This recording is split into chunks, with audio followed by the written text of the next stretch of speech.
Welcome to DorkDate podcast. Today we're going to be talking about Blade Runner. But not just Blade Runner, also Blade Runner 2049. Yes. The new Blade Runner. Comparing and contrasting. Yeah, this isn't a fling because they're not technically a reboot. And but we watched both of them, both of us. Yeah, but whatever. Anyway, so we're going to start going through some key points.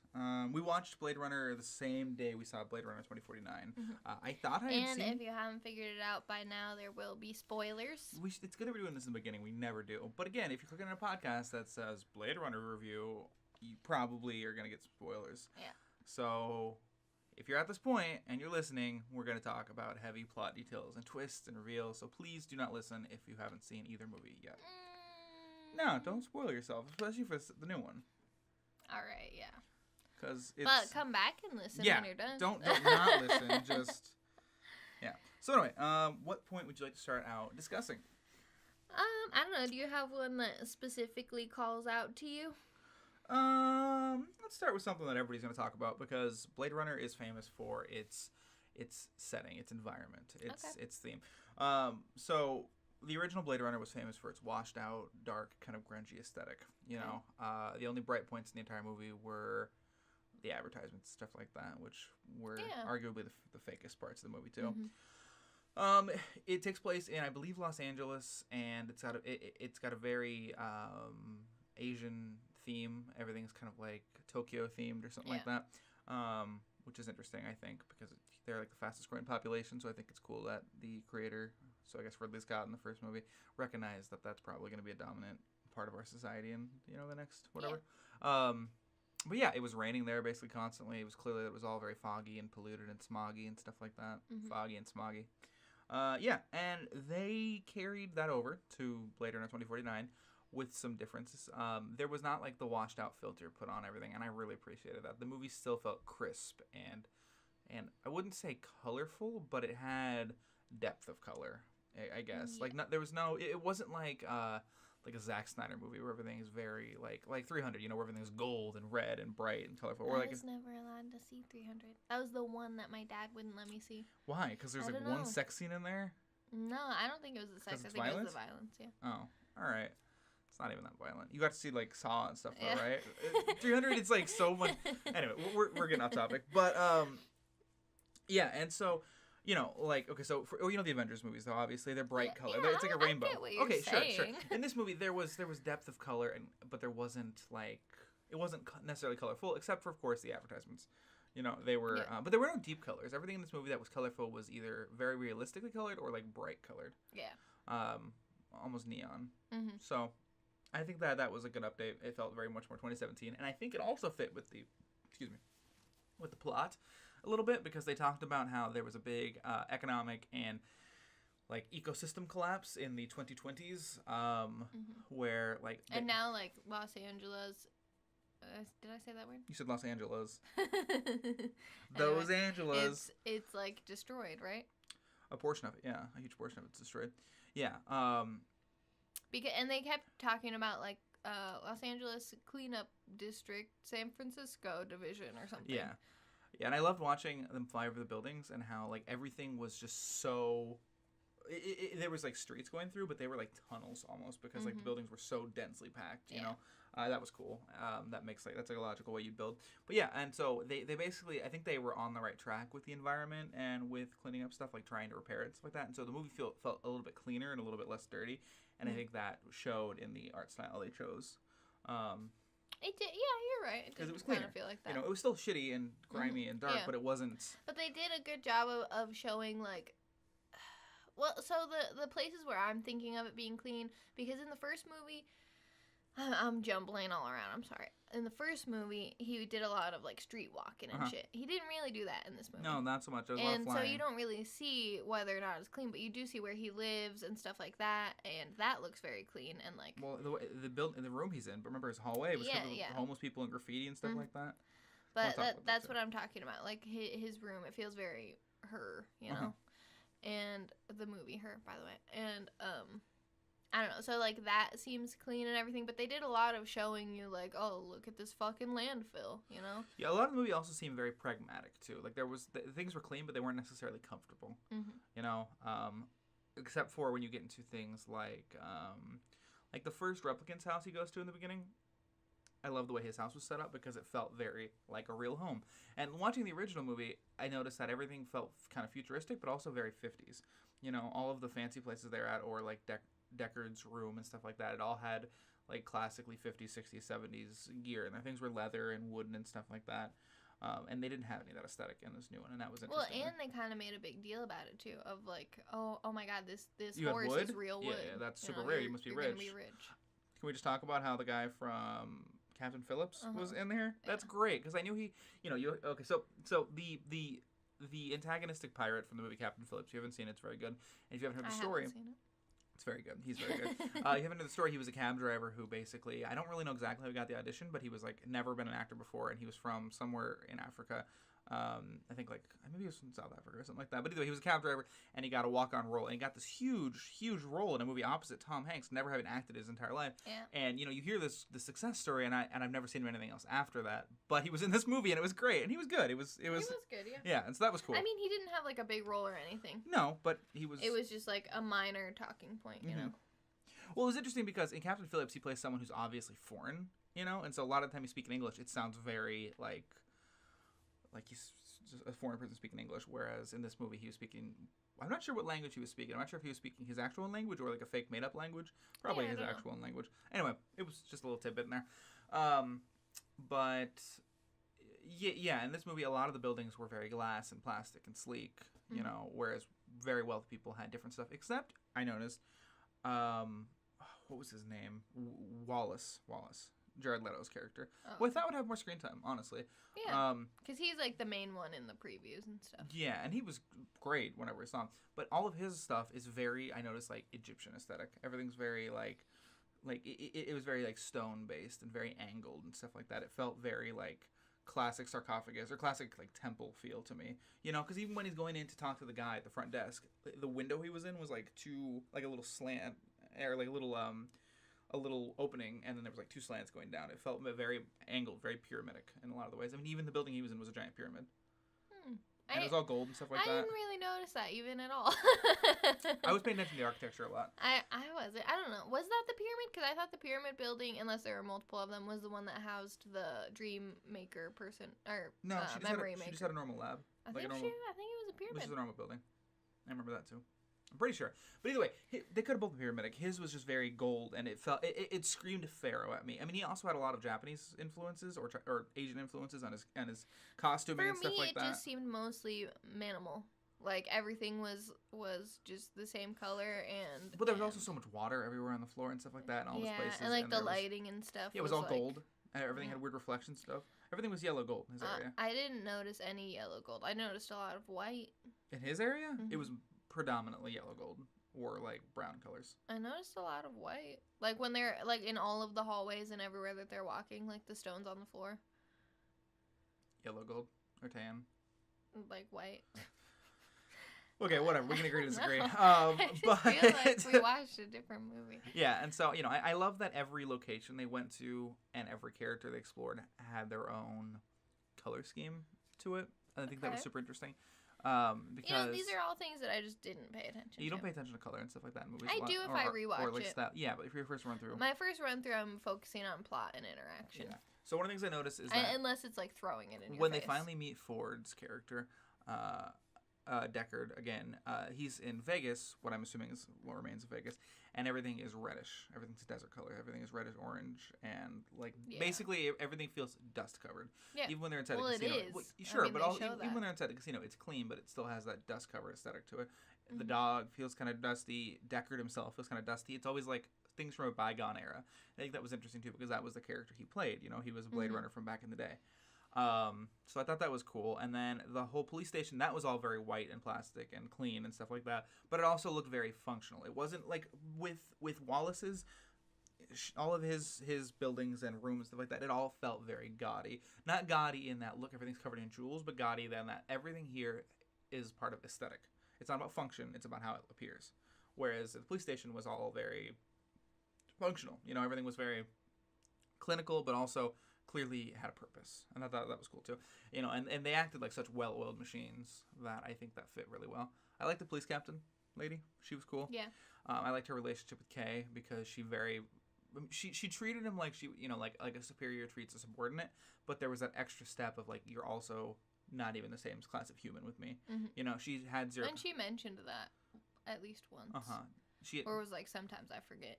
Yeah, definitely. Like, forget that you're not. Yeah, and that was interesting too because people have this idea, like the society has this idea where you have to treat them a different way, but again, this is something I wasn't super clear on, but my understanding is that they are not robots or cyborgs. They're bioengineered humans. Mm-hmm. So they technically are just flesh and blood, you know? And that's why they call them skin job, you know? Yeah. And the way that they describe them says that, but every time I hear anyone talk about this movie, they refer to them as robots. Yeah, and they're not robots, so let's just be clear on that. I mean, unless I'm missing some main point. Yeah, I mean, we might be missing something. But they were birthed and cloned and stuff like that. They had functioning organs. Birthed. That was a big part of this movie. They were birthed out of that fucking sack. I mean, they were clearly grown. I'm sure that was like amniotic fluid in there, basically. Grown, but not birthed. Yeah. So anyway, that was. They do a lot of talking about birth gives you a soul. Yeah, and I've heard that before too. You know, that's like the whole thing. Whereas if you were a created golem or something like that, you don't have any human substance to you or whatever. When were the first test tube babies? Is that when this came out? Like the original. I think the technology was there in the 70s, so I'm sure they discussed it. Well, I feel like it was before that, but do you think it like was a product of that thought? Yeah, like what if we took this test tube baby and we actually grew it outside the womb the whole time, basically? Yeah, like would it be the same as another? Yeah, human? I mean, I think a lot of people still believe at this point that people who are not a lot of people. I'm sure there are groups of people who believe that if you were conceived outside of a person's body, you are not having a soul because it's not the way God intended. Yeah, that's probably a natural progression of that thing. But what I was saying is it's interesting that she sits there and she says, I almost forget that you're not human sometimes. But the only thing stopping her from treating him that way is knowing where he came from. Mm-hmm. You know, there's zero other... I mean, sure, he's stronger and sure, he's got implanted memories and stuff like that. Yeah. But she has this automatic, thing that keeps her in check, thinking like, oh, you're not human. You're not human. Don't forget. You know what I mean?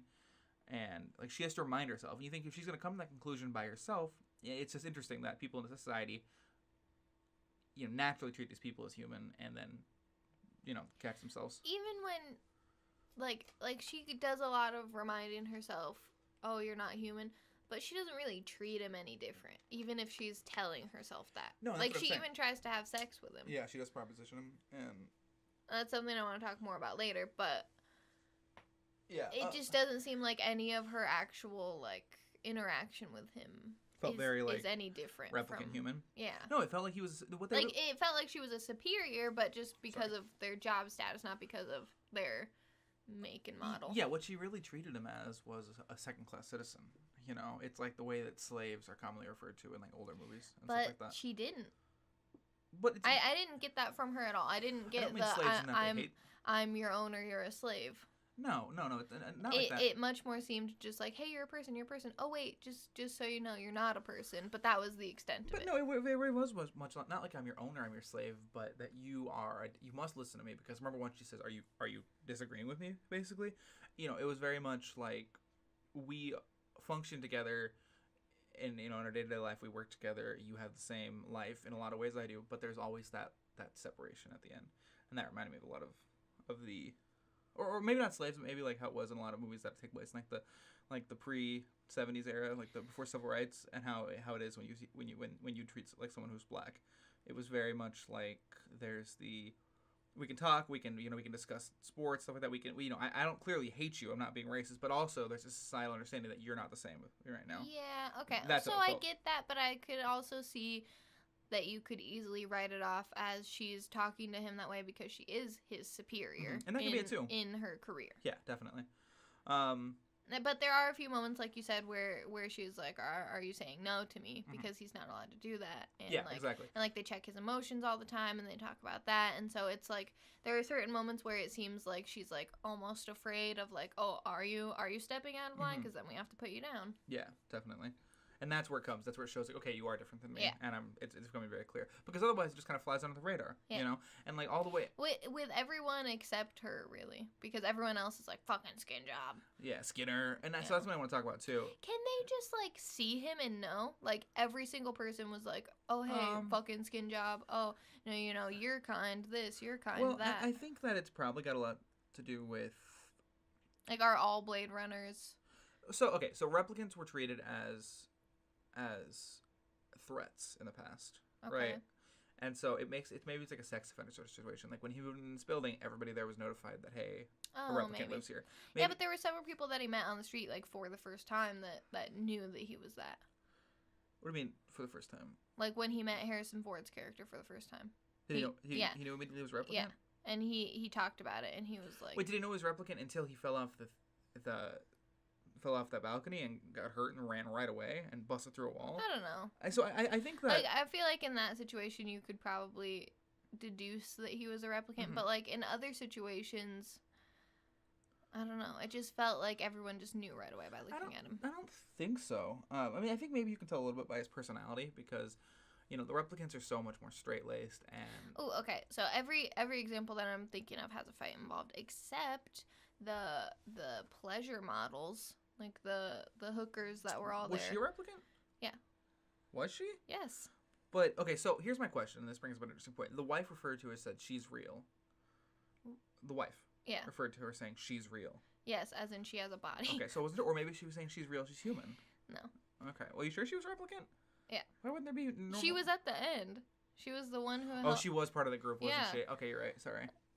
And anyway, she... And she even says, like, the thing about... No, that wasn't her. I was going to say up and to the left.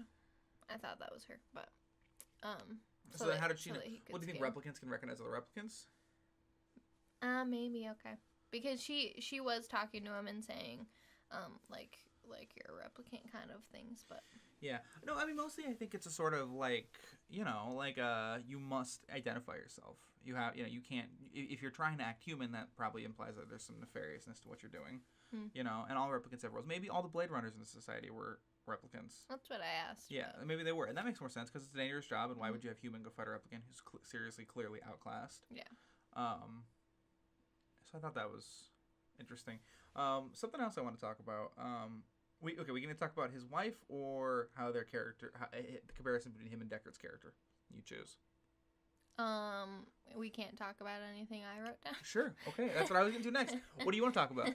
Well, first, before we move on fully, I want to talk about, after I saw the first movie, I thought that Deckard was a replicant. Okay. Because they were doing the whole eyeball thing. Like, every thing and person that was a replicant had, like, a weird glowy eyeball if they were in dark enough light, you know, like a dog almost.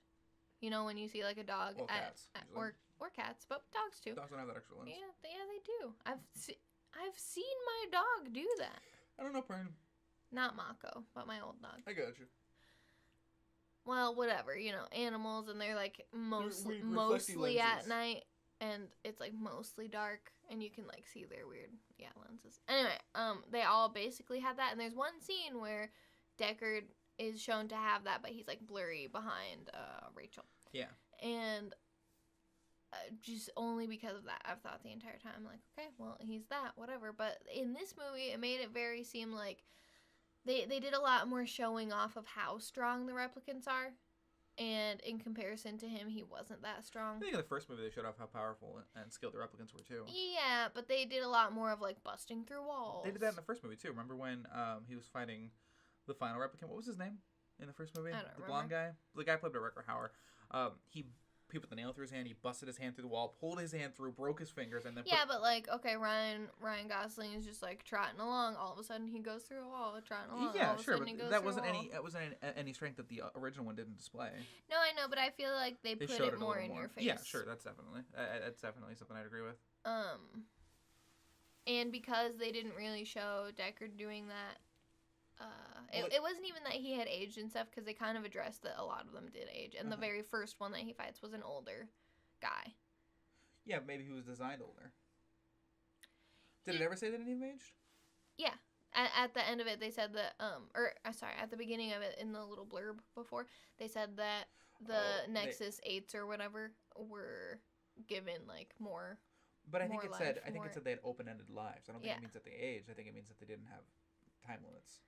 like the original ones I did. felt like they were. I remember that too, and I think they were trying to say that they just lived indefinitely. Well, I think maybe they aged. Okay, well, there's but because he wasn't as strong and everything like that, I just felt like he wasn't a replicant. Yeah, I don't think he was either. But maybe this is sort of rewriting it. But maybe the fact that he had that glow in his eyes, and I also noticed that glow, but I also don't think I saw it in both of his eyes and nearly so strongly as I did in like Rachel's eyes.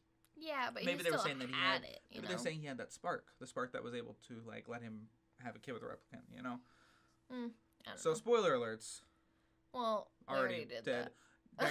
One of the main plots of the movie is that you find out that there is a replicant child, and that was born. And you eventually find out that it's the child of Deckard and Rachel from the original movie, which pretty awful considering how rapey he was. But yeah, I want to talk more about that later. Yeah. But yeah, so it's their child, and basically Ryan Gosling goes the entire movie thinking that it's him, but and then you find out that it's not him. And that was one of my favorite scenes in the movie because he's just so defeated. Because it's like thinking, you're the chosen one. Just fucking kidding. You're not the chosen one. But I liked that. I did too. It was great. But it was also sad. It was like watching somebody deflate. Yeah. And the other side point of that was that Jared Leto's character was trying to get his hands on Rachel's DNA so that he could remake her, but also get his hands on the child. But I don't understand why he needed the child. Because he had Rachel's DNA and it didn't work. He wasn't able to figure out how to birth. Oh, it wasn't. She didn't have a womb, even though she did as normal Rachel. No, she had a womb. He got her. It's not about having a womb. It's about. But it is. That's what he was saying. With the first one that you see birthed out of that weird plastic bag. He like goes between her hippies and he's like, right here, it's just empty. And then he like I think that was more metaphorical, saying that you're not able to birth. I can tell he's like doing a gene scanner or something like that because that's what those things are flying around. Yeah, for. But I just thought that it was literally you don't have a womb. No, I don't think it's literally because he can clone a person perfectly. I don't think that's it. I think it's that. But why didn't he clone her perfectly? Because they even went out of their way to say no, that's not her right eye color. Which I looked up, by the way. Did she have brown eyes or green eyes? Every single picture, it looks like she has brown eyes, but then when they do the close-up eyeball thing, it's green. It's green. So she's like a hazel or something like that. Yeah. So what I'm saying is, remember, Wallace has all of these abilities from the Tyrell Corporation, all the technology, and he says a lot of it was lost. So I bet that maybe the Tyrell Corporation had the secrets to originally cloning them, be able to birth, and just didn't do that because that would be like kind of a liability sort of situation. And so he was trying to reclaim that because so much stuff was lost. And Rachel was a replicant from the Tyrell Corporation situation, and so when he got her bones, he found out that it wasn't enough. And so I think that in cloning that other woman, it's saying, okay, I don't think he was literally saying you don't have a womb. I think he was saying you're empty inside. You're barren, basically, the biblical sense. Because he was very biblical in a lot of things he was talking about. So that's why they tried to get started to find the child. And I thought it was so interesting that he worked closely with the actual child. She was in prison. Yeah. And that was so cool, too, because it was right under his nose the whole time. It was under everybody's nose. I mean, she was just sitting there waiting to be stolen, And so she didn't actually have that condition, right? That was just a cover to keep her safe? Okay. I don't know whether or not she knew that, though. No, I don't think she did. But think about this. She probably did know it because she saw those memories of his and she remembered that. Yeah, but... So she probably realized that I was out of this at one point in my life. That's true, yeah. But I think it was interesting because if she had been in isolation her entire life, she probably does have a pretty compromised immune system at this point. Yeah. Which makes me think that they probably did filter stuff in there so she is exposed to normal bacteria and stuff like that. Just from because think about this: if you're having somebody completely isolated and stuff like that, they will eventually have a poor immune system because they never. You think that they're? I get that, but you think that they're just pumping in bad shit? No, normal shit. They're probably just giving her normal air, so she can actually have a developed immune system. So if she ever leaves that thing, she's not gonna die immediately because she has a trash immune system. Okay. So anyway, I thought that was cool. Anything else you want to talk about specifically on the subject? Because I do want to get in the comparison between Deckard and Kay. Sure, we can go into that. Unless you have something else to say. I have plenty else to say, but well, you go. But we can. Oh, I already did. Okay, so Deckard and Kay, right? I think that they are great analogs for each other because in a lot of ways they have the same aesthetic. They're both trench coat wearing guys. They both have the same job, And at first glance, they're both kind of soft spoken fellas. Right? They both have similar features. They both have similar hair color. Whatever. They're very easily analogous to each other. Except when you see that Kay is a replicant and Deckard's not, there's just so much. Probably. Not. There's so much different between them. There is, well, first things first, the elephant in the room. In the first movie, we watched it recently, and it's very blatantly obvious. Not blatantly obvious, it just is, that Deckard rapes Rachel. Yeah. Well, I want to talk more about that after, because I have a lot to say. Okay, so without getting too much into that, I liked how he treats Rachel so poorly. I don't like that, but I think it's interesting that he treats Rachel so poorly, and Kay, Ryan Gosling's character, treats his wife so well. They're not married. Whatever. Okay, she's like a wifey model. That's her purpose. So sure, they're not married, but they're whatever. You know what I'm talking about. His in-house hologram lady, you know, his pleasure thing. Anyway, he treats her so well. And I think that's interesting because Deckard, being a human, in this, they're saying humans are classically terrible people, is faced with something that is second class. And I think that's analogous for being a woman and also for being a replicant. But I think in the first movie, it's clear that he's basically doing that because she's a woman. I think if he was with a human woman, he treated the exact same way. But either way, he finds someone that he's got more, in some form, more power over, and he treats her poorly. Then in this movie, the new one, Kay has this woman who's just a hologram, and he could do anything he wants to or make her do anything, and he just lets her be herself. And his gift to her is freedom. He gives her the step to being close to him. He gets, you know, so she can go anywhere and come with him and stuff like that. Yeah. You know, he's kind to her even though it doesn't have to be. He's respectful to her. He cares about her. You know, so I think that's just such a nice and sad parallel because, you know, she's not real. Yeah. And then you think that maybe if he really, you know, you can tell in the beginning of the movie that he's troubled by the fact that she's not real. He wants to be able to touch her face. He wants to be able to kiss her and stuff like that. There's a scene when his boss calls her in the middle and she's stuck mid-kiss, you know? And you think that if he were to buy her a gift, maybe it's like buy a prostitute and do the same thing she ended up doing. But he didn't. He gave her something for her, something that gave her more freedom, even though you know, most people would buy something like that for their own pleasure. Yeah. And then she... Which, I mean, it was probably at the beginning. Probably for companionship, yeah. But he didn't treat her like she was an object. You know what I mean? Like she was a machine. Because and I think that because he's a replicant himself, he had a better view of that. And then I think it's great that when she finally gets him his own gift and stuff like that, it's something that he wants. They had a very mutual, caring relationship. She understood what he wanted. He understood what she needed, and they gave that to each other. You know, and I think that was special. I think that showed that they both had respect for each other, and he had understanding for her. I don't know. And something else I noticed that while he was struggling to be human, she was doing the same thing. She struggled to have that freedom that he gave her. And then eventually she struggles to sacrifice herself, which I don't really know if she sacrificed herself, but she dies, basically. And she makes the decision, no, unplug me to delete the original one so they can't find you, knowing that that's going to make her mortal. But I think in a way that was like... what she wanted. Yeah, exactly. It made her feel more alive, more human. So this ties a lot into my rape discussion that I wanted to have. So let's talk about it. So in the first movie, Deckard 100% rapes Rachel. If you guys haven't seen the movie or haven't seen the scene, basically he sits there and he says, kiss me, and she says no. Well, before that, he does, like, kiss her, and she's just dead facing it, dead body, like, okay, get off me, without pushing him away. She clearly is not receiving it, at least. Sure. And then she ends up, like, shaking her head and leaving, getting up, getting her coat, trying to leave, and he slams the door in front of her. Punches the door closed. Yeah. And shoves her against a wall. Yeah, shoves her against a wall, pins her there, and then starts kissing on her again, and then... she's clearly trying to do it still. Yeah, and then forces her to tell him... Kiss me, I want you, put your hands on me, I love you, like, all of these things. And then every interaction that you see between them for the rest of the movie, it's him saying one thing, her repeating it back. Yes, and I think that in some way the movie, giving the director and the creator and the writer and all that stuff the benefit of the doubt... we're trying to frame that she was learning humanity and stuff like that. And, like, so another thing that I want to talk about, who's the YouTuber where we watched him?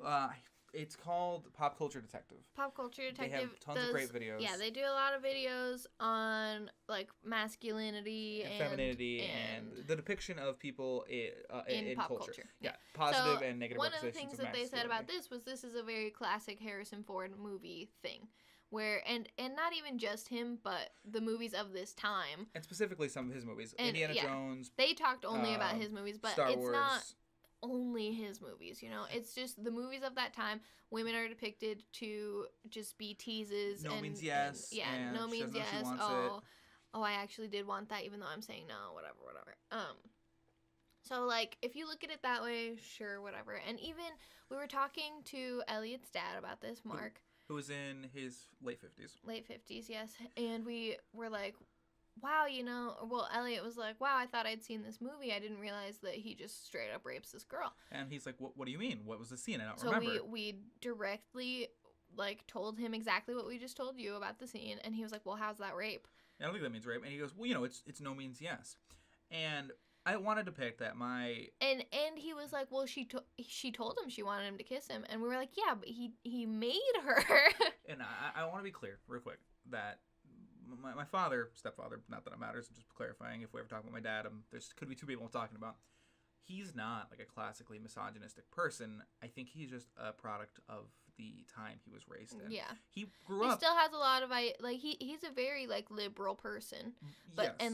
and thoughtful towards other people and accepting of other people, but he also just has like some of these ideas where it's like clear that, okay, no one really talked to you about that was just like a thing that you got from society. Yeah, exactly. And so one of the things I talk about in the Pop Culture Detectives movies or film episodes, videos, there we go, is that these representations of men treat many young people to view that as a positive form of masculinity. Yeah. As a hyper-aggressive, take what you want mentality, the roguish archetype. And it's very clear that he was affected by that, And I'm not faulting him for that. I'm not saying that he also shouldn't educate himself in that regard either. Yeah. But it was just so interesting. We talked to somebody who's such a product of that era, and he heard our description of this, and he didn't watch the scene. We described it in the... But he had seen it before, Sure, though. yeah, but we described it in a very hard to misinterpret way. Yeah. And he still thought it was, oh, well, that's not rape, that's just... And he even went so far as to say, well, Harrison Ford, he's a good-looking guy. And yeah, we were so like, sure, that doesn't make it but better. It was just so interesting because he was classically exactly the person that the video was talking about. Uh-huh. And so I thought that was interesting. And what I'm curious about is in the Pop Culture Detective videos, you guys should watch it. We'll link it in the doobly-doo below. In the description. Doobly-doo. That's a Matt Kova one. He always says the doobly-doo. But they showed the scenes from, I think it's 2 indie movies and Blade Runner and also Star Wars, and they are all basically the same. I think Blade Runner ends up being the most... Yeah, the one that they thought was most troubling. I'm actually trying to rape you right now. Yeah. But I wonder if it's Harrison Ford as pushing for that, or I wonder. I doubt it. I doubt he's coming into all of his movies saying, "Hey, you know what? I would love to rape someone this movie." No, but again, and that's something. But it's not like it. Like again, he's a man of that generation. He wouldn't present it that way. Yes, and also I want to be clear that I don't think that in this movie they were making this scene and thinking, well, it's okay if we rape her. We're just going to spin it the other way. I think they really thought this is the way we should represent it. This is the idealized way or whatever. It's not. And they even changed the music during it to let you know, sweet okay, and jazzy. Oh, yeah, she's into sensual it now. jazz. Yeah. Like just so you know, as a viewer, it's not scary. It's fun. And that's something I think people have an issue when you say someone was raped. They're picturing the rape scene in Clockwork Orange. I don't know if you've seen that movie. I haven't. There's seen a scene that where movie. people are basically taking this girl and ripping her clothes off and throwing her on the ground. Yeah, they are actually classically what you're considering rape. But again, as we know, in a more liberally educated time these days, that's not what it always is. And so I think that going to movies like Young Frankenstein and all these Harrison Ford movies, it takes a different perspective to see that, wow, this is rape. It's just presented in a different way. And so I think for people of a certain age and, who aren't just educated about it, it's hard to think about. And I think it adds a layer coming into it now with that knowledge of power control and stuff, because it does seem like it's right after he tells her, no, you're not real. And that makes it seem like, one, she's a woman. He can already overpower her. Not because he can overpower any women, just because that was the mentality. Yeah. And then 2, she's second class because she's not even a real human. Not even human. So there's no sin. Yeah. Definitely. I think it's... And then that ties pretty well into this movie where they added a whole third layer of person. Whereas you're not even flesh and blood human. You are just a machine. You're just an AI. And still... And even in the ads for that AI, she's presented completely as a pleasure AI. Yeah, exactly. Just like the pleasure models of that. And I thought it was really interesting going back to the first movie that the what are we calling them? Replicants, sorry. the replicant that was a pleasure model.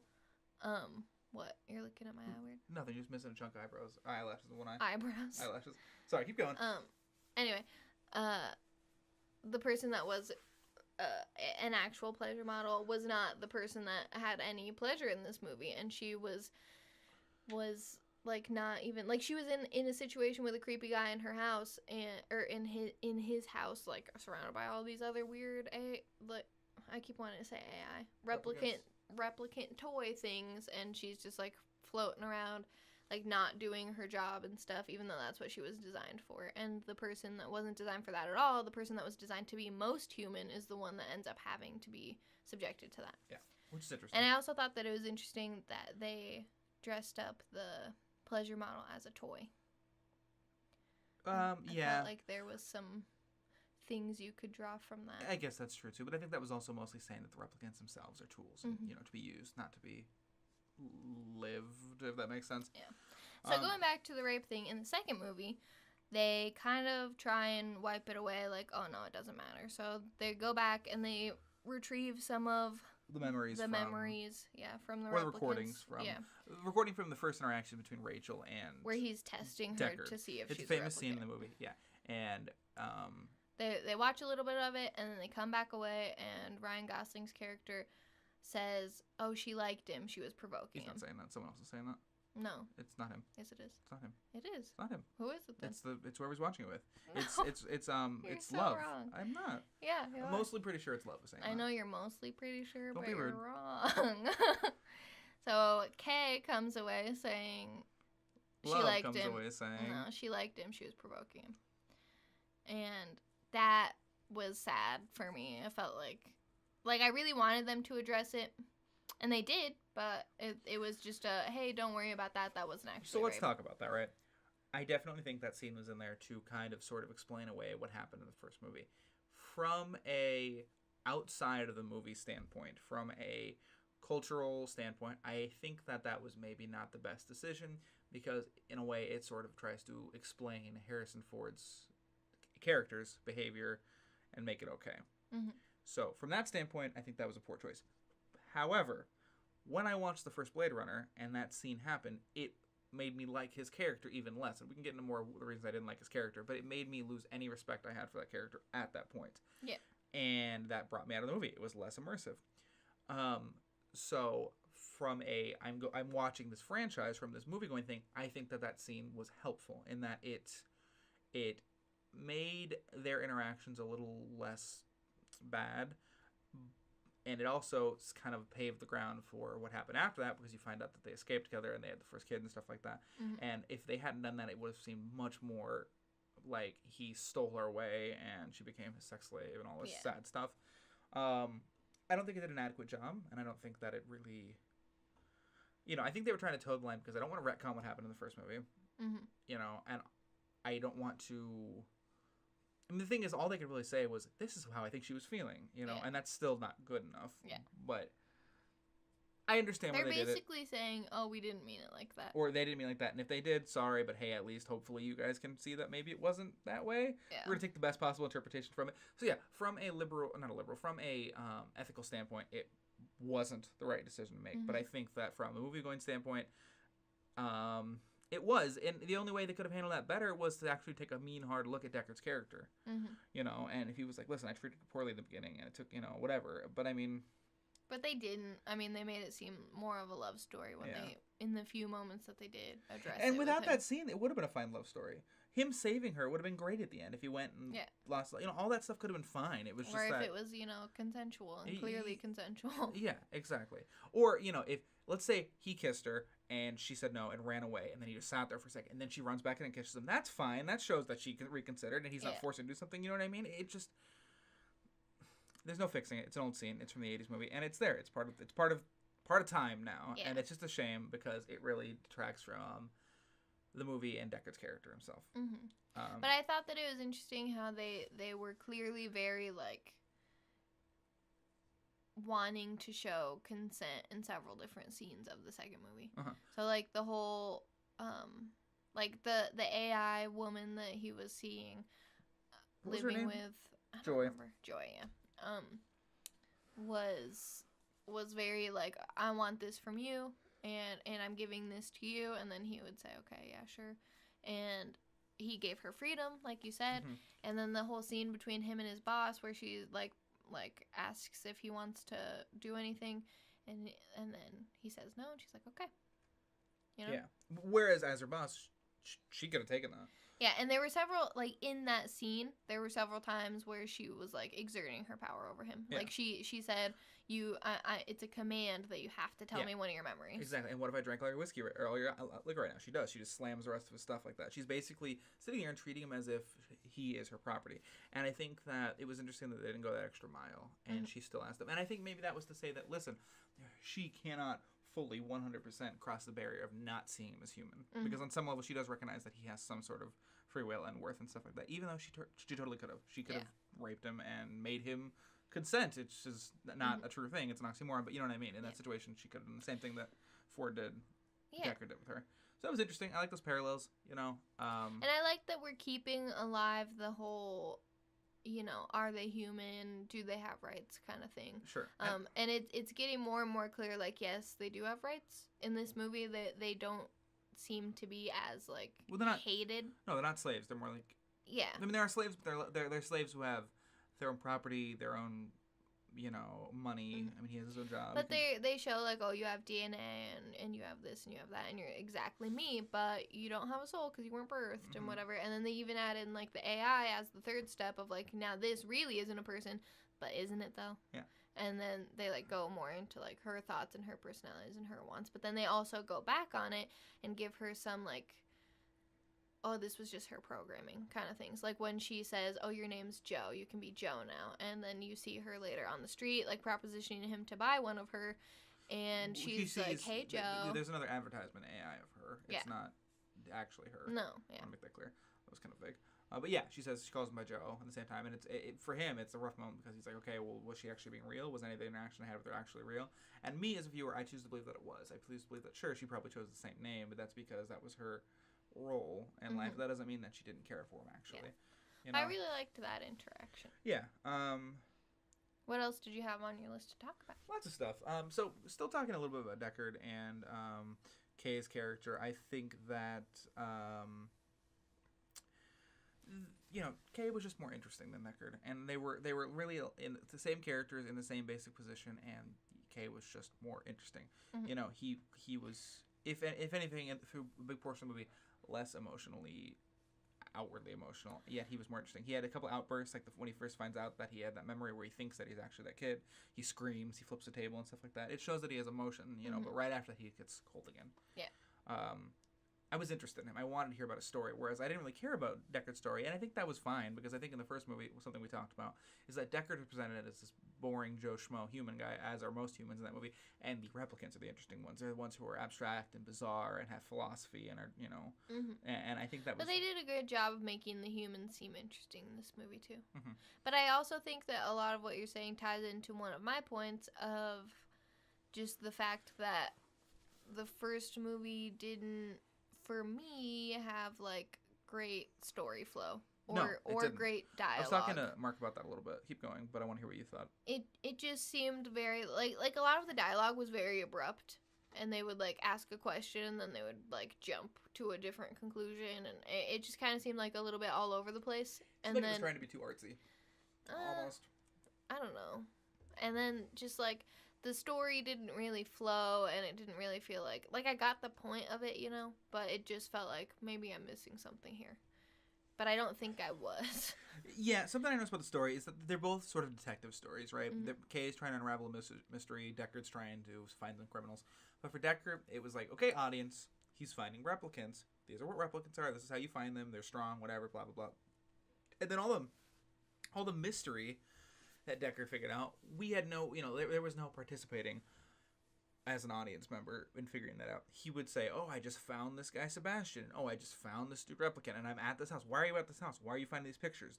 Was I not listening close enough when they said that thing, or was it just not presented well to me? Whereas, as Kay unravels a mystery, it was very much like, okay, he wants to find out the source of this horse. Okay, he wants to find out where these bones are, what they came from. You know, I felt very engaged and very with him in figuring out these things. When he had an epiphany, I'd been working on that in my mind for a while too. So it was an epiphany for me, the audience member, as well. You know, it had emotional weight, and it had plot size weight. I was into it. You know, I felt cool when it there was just much more well written. It was more written for like an actual audience. It felt like an actual story. Yeah, definitely.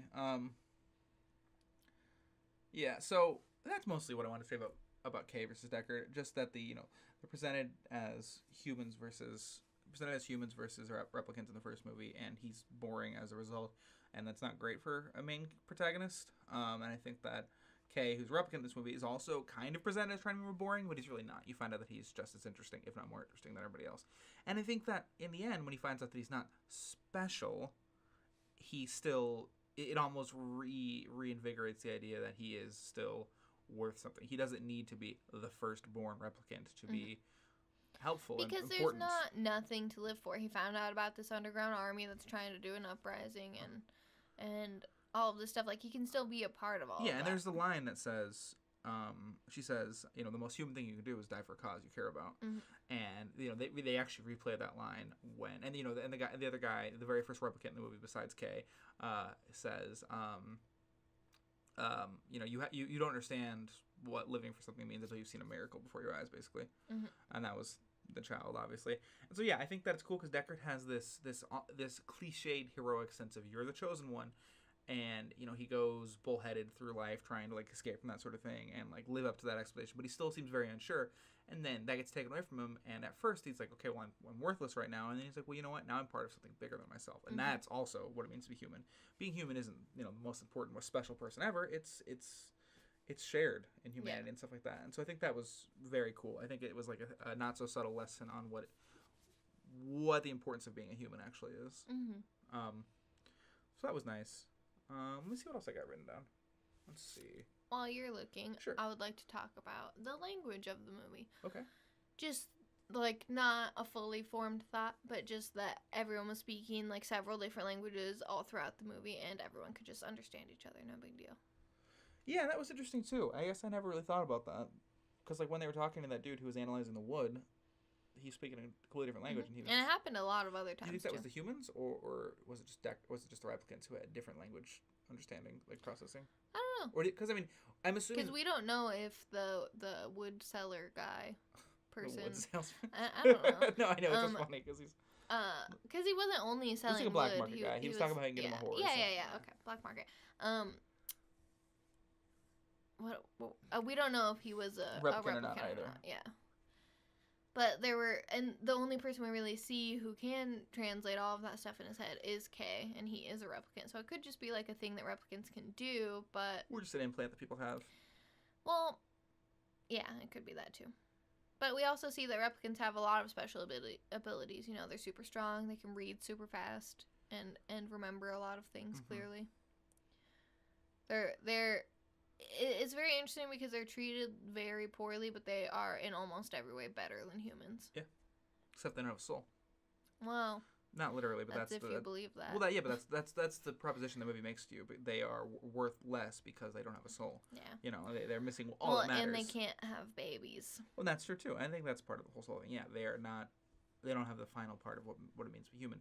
They have all the trappings of a great tool. That was interesting. I want to talk about another... Are you still done? I'm sorry. Are you done with that? Oh, yeah, that was it. I want to talk about Love as a character.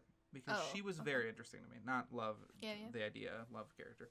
I know you understand, and I'm making it clear to the audience. Well, I didn't get it at first.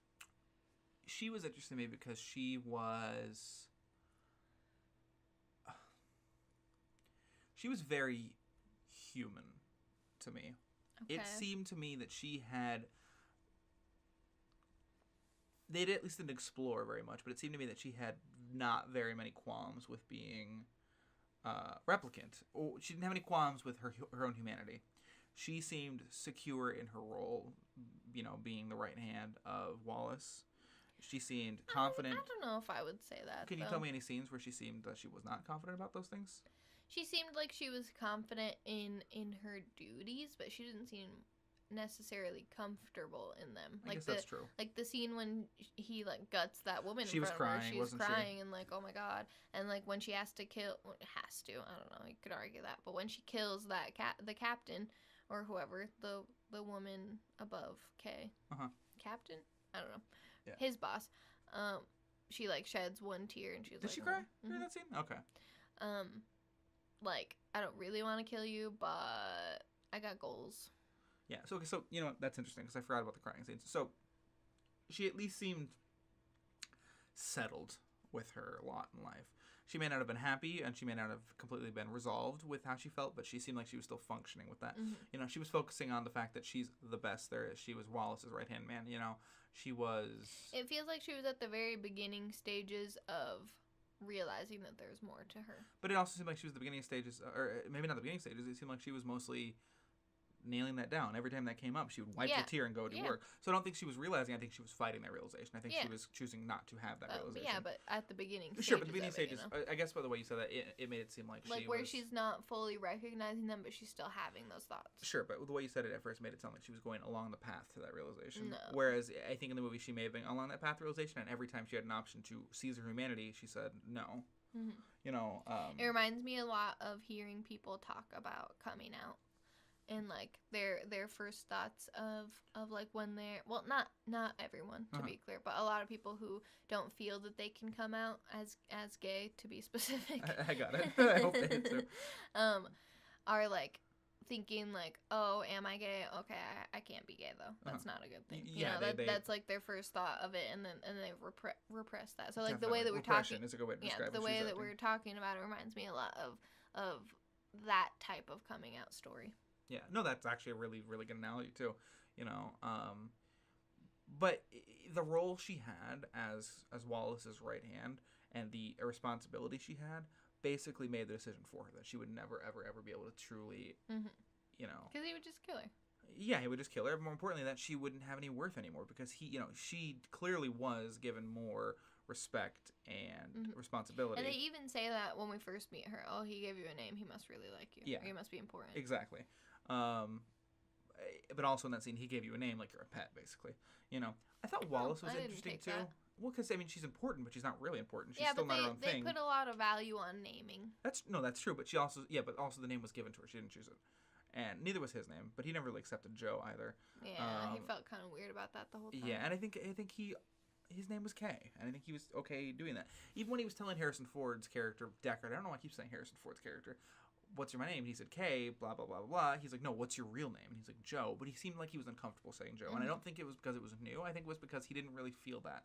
And maybe on some level he knew. And again, that was a name that was given to him. That's true. And he still, I really think still he wasn't sure if he was yeah. No, and that's the I think chosen person. He was maybe on some level he was even aware that he wasn't. You know? Yeah. So I think that was interesting, the whole name-giving mentality. It's very much like, it's not really my real name, you know, so I can't really accept that. But back to Love and Wallace. I want to talk about Wallace for a bit. He seemed even different than human and replicant and AI. He seemed almost a peg above that. Not that he was superior or more important, that's not what I'm trying to say, but that was how he was presented. He was presented as very much this godlike figure. I mean, he gave life. He single-handedly saved humanity. You know, I think doing those things and being that kind of genius would obviously make you sort of, you know, egotistical. But I liked that he was more of a force in this movie and less of a character. Yeah.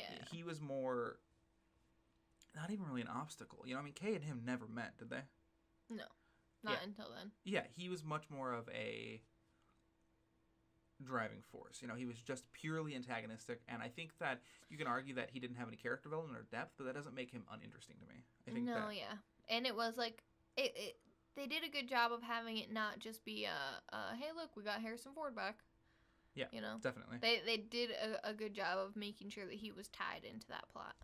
Yes, definitely. And yeah, he didn't feel too tropish. You know, there was not the mustache twirling bad guy. He was so assured and driven in his ideas that there was never any room for doubt. He didn't have any moral qualms about torturing Harrison Ford or killing those replicants or something like that. And I don't think... Wait. What are you saying? Who are we talking about? Wallace. Oh, I thought we were talking about Harrison Ford. Why did you think that I said that whole thing about Harrison Ford? Because you said they didn't just gloss over getting Harrison Ford back. Yeah. I thought you meant when they finally recovered Harrison Ford. No, I meant like for the movie. Oh, okay. So explain what you're saying again. We're talking about Wallace. When did we segue over to him? I just mixed them up in my head because you're referring to him by name, and I'm bad at names. Yeah, well, I meant, like, the people of the movie. It didn't make it seem like, hey, look, we got him back, you know, just, like, pay attention, we got a big name. No, because he wasn't used till near the very, very end, and he had a very small part. Okay, but keep going with what you were saying. So I think it's so funny that I'm saying, Wallace was a god. He was the same, and you're like, yeah, Harrison Ford probably is what he's talking about. Because we were talking about him. I must have just, like, spaced out and kept thinking about the Harrison Ford stuff. So what I was saying is that I like that he was a force. Do you remember that? I was still talking about Wallace? I know everything that you said. I just was picturing the wrong guy. You know, I think that people too often try to humanize their villains, and that's not a bad thing. I think what you're saying also applies to Harrison Ford. He felt like a force of motion. It pushed the story forward. He felt not like a force of motion in that he was pushing, though. He felt like he was being pushed around. He felt very much like a pawn in this movie. He felt like he was... Like, yes, after they got him, but he did feel like, for me, when I was, like, going with what you were saying about him, I felt like he was the driving force of, like, how things had gotten where they are, and the force of Wallace's, not Harrison Ford, Wallace's plight, you know? Yeah, but he wasn't what I'm trying to say is yes, sure, because he had that kid, he was the reason everything changed. But he just had a kid. He was just awash in everything. He was just living in Vegas, living his life, and his character's arc, which I think is actually kind of helping me view how he was in the first movie. His character arc was just part of this bigger picture. He was just getting washed around, swept away. And you're right. Okay, I see more of that now. But when you were saying it before, I was trying to fit it. With what I was... Fit it, like, in the way that I could fit it with what you were saying. And so, Wallace. Like, yes, as a person, he is getting just pushed around. Even in the first movie. To end in this movie, too. Yeah, you know? Well, even in the first movie, it's, oh, you're doing this. And he's like, I don't want to do that. And they're like, no, you're doing it. Yeah. And then he has to do it. Which is interesting because there's a scene in this movie, in the new one, where Wallace is talking to him and says, hey, did you consider that this was all set up? This was all part of Tyrell trying to bring this about for you? You know, there's a scene where he says, basically... consider that maybe you were chosen to be the new father for Rachel's kid. Do you remember that? Mm-mm. You look like you don't remember that. No, I don't. He said it. And so that maybe is a little bit more for the replicant argument, too. Yeah. But again, he's a different kind of replicant. No, I think I do remember that because I think I remember thinking, are they telling us he's a replicant? Are they not? Yeah, maybe there was. Maybe he was the kind of replicant that was made to completely age and have zero super strength. Maybe he was like the perfectly because we do already know that they were experimenting with different types. Yeah, and then the whole time he meets and Rachel. They even ask in the first movie, have you ever taken the test yourself? And he never does. He never even responds to that. Mm-hmm. And when he meets Rachel, it's very much like, oh, look, she's got emotion right now. Oh, does she even know? And the Tyrell guy is kind of like smirking at him like, do you even know? You know? So maybe that's it. I'm okay with that theory. But anyway, back to Wallace. I just thought Wallace was so cool because people try to always play their villains off as let's give them character and depth and motivation. And Wallace didn't necessarily have depth in my mind. He was very simple. And he didn't have any character development. He didn't change. There was no lesson he learned or anything like that. Mm-hmm. He was just, I want to forward humanity. These are the ways that I see this is happening right now. And this is what I'm going to do to make that happen. Mm-hmm. You know, and there was no guilt or shame. He was very like lawful neutral in that he had goals and he made those goals happen. You could argue that things he was doing was evil and ethical, but he had no concerns for that. Yeah. He was 100% assured in what he was doing. And in that made him less human, which was interesting too. Yeah. You know, I think they do a lot of good work playing with humanity. Yeah. And like character. Yeah, and I think the most human characters in this were basically not the humans. Yeah. But no, I thought that was all. I thought he was interesting. I thought it was interesting that they didn't really wrap that up either. They left it very open-ended, just like they did in the first one, for like the potential of a sequel. Yeah. What do you mean they didn't wrap that up? Like the fact that like the last thing that we see of his side of stuff is that Love dies. Uh-huh. And that doesn't stop him at all. And that doesn't stop him. No, he has 1 million pawns. And literally more money than God because he's saved humanity. Well, I mean, everyone has more money than God, right? Or whatever, but you know what I'm saying. And then, so that's the last we see of him. And then the last we see of our people is that Harrison Ford meets his daughter, you know? Yeah, and that could very clearly. I mean, And sure. so it seems like if they ended it right now, most people would probably think, okay, they're getting the revolution together and potentially taking that on. But it leaves it open for interpretation. Just like at the end of the first movie, he was running away with Rachel. The implication was that he was saving them. But you again don't know. And I like too how in this movie Ryan Gosling's character Kay says, "Oh, you know what? Don't worry, you drown with the ship, drown with the car." So they think you're dying. Well, you do not think that he's going to go find the car and find any sort of. He's going to comb the entire sea. Wallace is just to find what happened to his remains and stuff like that. You know, he's going to make sure. He's a driven person. Not. He's a driven person. He's not going to just accept someone saying, "Oh, well, they drowned." Oh yeah. Well, I was thinking that you meant like for love, but no, fuck love. Yeah, and I was like, I don't think he would. Even though he named her and everything. He doesn't care. It was just, he was probably proud of her as a make another model. Well, he was probably proud of her as a creation standpoint. And one thing I like, too, is that it didn't feel like the replicants were mass-produced. They all felt unique. And that's because I think they were androids. They were all, in a way... But I think they were mass-produced. I think they were mass-produced, but I think... Because they all had different versions, like Nexus 6, 7, 8, whatever, stuff like that. But they weren't all the exact same. I don't think there was another... Ryan Gosling type running around, or could be. Think? I think there could be, but I like the idea that each of his creations was different and unique. Each of the replicants had different. I thought that they were like, the way that they were talking about it in the beginning made it seem a lot like it was like, okay, this model of thing is going out. Check out her. Do you like it? Then we'll make a bunch more. Yeah, I don't know if I saw that. I think that she was part of a new line, but I think that because even in the first movie, the Nexus 6s, when it says new line, it makes it seem like they're all the same. Like they're all cars, right? Yeah. But I think that from what I saw, but I guess you're right. Like both of the man and woman in the Nexus 6 line were both different. But they could have just been the man version and the female version. But there were more than one Nexus 6. Was it just those two? Yeah. Oh. The other guy wasn't a Nexus 6. Either way, I thought that it was interesting that they present them as if they're unique, even though they're still made out of the line. It's like I think it's how strong they are and how capable they are. I think that they're still cloned relatively uniquely. Yeah. What else you got? That's mostly it for me. I have some final thoughts to talk about. Sure. Oh, actually, I wanted to talk about the special effects and practical effects of the movies. The first movie I thought had good special effects. I feel like it was very ahead of its time. I saw some making of. Those were not special effects. When they're flying around the set, those are practical. Oh, okay. Well, okay, so in that way, they had good practical effects. But every fight scene was very cringy for me. It felt like you're hitting, and then all of a sudden, 2.5 seconds later, it's... It was the classic, original Star Trek, the original series fight scenes. Dun, dun, dun, dun, dun, dun, bam! And then right when they punch, the camera changes, and so it looks like he's behind him. It was trashy. But not even the camera changes. It's like I'm hitting you, and half a second later, you move. You hear the punch thing, and then you see my face move. Yeah, I don't know. It felt bad. But this movie, obviously, I mean, new era of movie and production value. It felt very good. Harrison Ford punched Ryan Gosling in the production. No. On accident. I think that they were doing their first fight scene when they're in the casino, and I think Ryan Gosling accidentally stepped on his foot, and he punched him not because he was mad, because that was what was happening in the scene, and Ryan Gosling couldn't pull back fast enough, and so he knocked him out. He really? Yeah. Which I thought was pretty cool.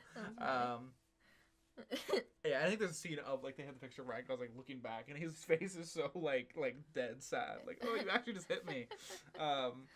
Whereas in this movie, when they fight, I feel like he's getting his face hit hard. I mean, when in the first fight scene, when he's fighting the original replicant, and he's hitting his head against the wall over and over, that was viscerally painful to watch. It felt like holy shit. So yeah, as far as and that really showed you if you did that to a person, I was expecting any minute, okay, he's just gonna be a slump of a body, but he's not a person, so they go through the wall. I love watching replicants fight because they're just powerhouses. And he's only barely really scratched up or dented by it. Yeah, and they weren't crazy powerful. I would never see him picking up a car. They were mostly durable, but they're also strong too.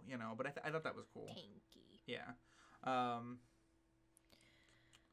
Yeah, so I thought the fight scenes were much, much better. I also liked in the Harrison Ford fight scene how it was clear that he's old now. He held his own for a long time, but then he was I don't want to do this anymore. Yeah, and I also exactly. He's listen, we can stop. I love that. I loved the scene where they're in the holographic Elvis scene, whatever, and they're fighting stuff like that, because it was so creepy, but also so cool. To have a scene of Elvis actually singing and dancing, and then go back to being glitchy. That was jarring and uncomfortable, and almost And it was clear though too that Ryan Gosling, without the gun, obviously, because he could have just shot him, was just letting him slug him. You know, he could have taken him down any minute, but he was just sitting there taking it, waiting for him to stop because he just wanted to talk to this guy. And he knew he'd tire him out originally. I like that too because, and I think that was part of the thing too. I think Harrison Ford eventually realized he's not being aggressive at all. You know, he's not fighting me in any real way. And I liked how Harrison Ford's character eventually found out that Kay was a replicant because he fell off the thing. He pushed him, he shot at him, and he fell off the balcony. And by the time he looked over the edge, he ran away. Nobody gets him. That part was weird for me because it left like an entire body print of blood. I don't think it was blood. I think the floor was red. I saw that and I thought it was blood, but I think when you got down there and they showed it closer, it was just like the dust had been cleared away and it looked. Yeah, I don't think it was blood. But the whole. Because the footprints were. Sorry, the whole place was clean. No, it wasn't. It was. Because when you saw it, it was dusty. It had. The thing that I noticed about almost every room when he came in, because it was so dusty outside, was that, wow, someone's doing a lot of work to keep this place clean. Do you think that the footprints that ran away were also bloody? Yeah. Because they weren't. It was dust being cleared away. Why do they have one dusty room and every other room I don't think one room was dusty. I think that probably the places that Ford's character frequented were not dusty, but I don't think he's cleaning the entire place. And that was like an open foyer sort of location. Yeah.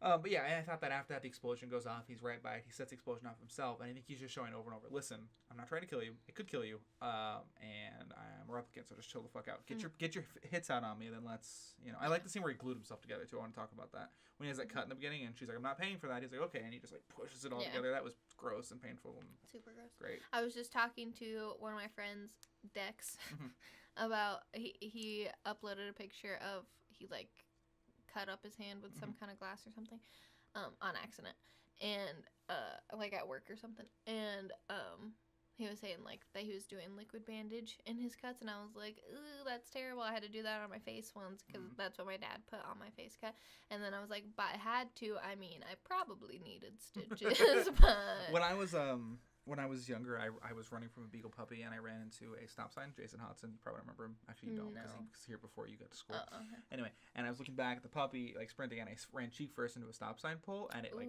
put a huge hole in my cheek. I don't think it actually went through. Like I couldn't put my tongue through or anything like that, but it was like a big, big gash. You so would have put your tongue through too.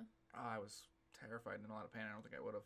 Anyway, went to the doctor, and they used the liquid, the Dermabond, the glue, and really. Huh. So maybe they wouldn't have given me a stitch. It depends on. I think it depends on the cut. Like that's a very flat, fleshy surface. I don't think they're gonna stitch that together. Whereas like if I had like a cut, like so, I don't know. Anyway, doesn't matter. We both got liquid glue once in our faces. And they use liquid glue in Blade Runner. Bring it back home. Do you have anything else before we final thoughts around? I'm gonna talk about just some cool sci-fi aesthetic stuff I thought was neat. I loved how the hood of the car flew off and was so multi-purpose and stuff like that. I thought that was cool. How it took pictures and how it recorded. Remember that? Yes. Not listening. No, I am. It was like a drone. Yeah. And then the bigger, badder, like military cars like had them on the bottom. Oh, it was on the bottom? But it had like a big gun too. I thought that was cool. I thought the vehicles were great. I liked how it had 3 wheels. And you never saw them driving on the ground, and that was interesting to me. I wonder if that was because I bet they just don't do that anymore. They had wheels.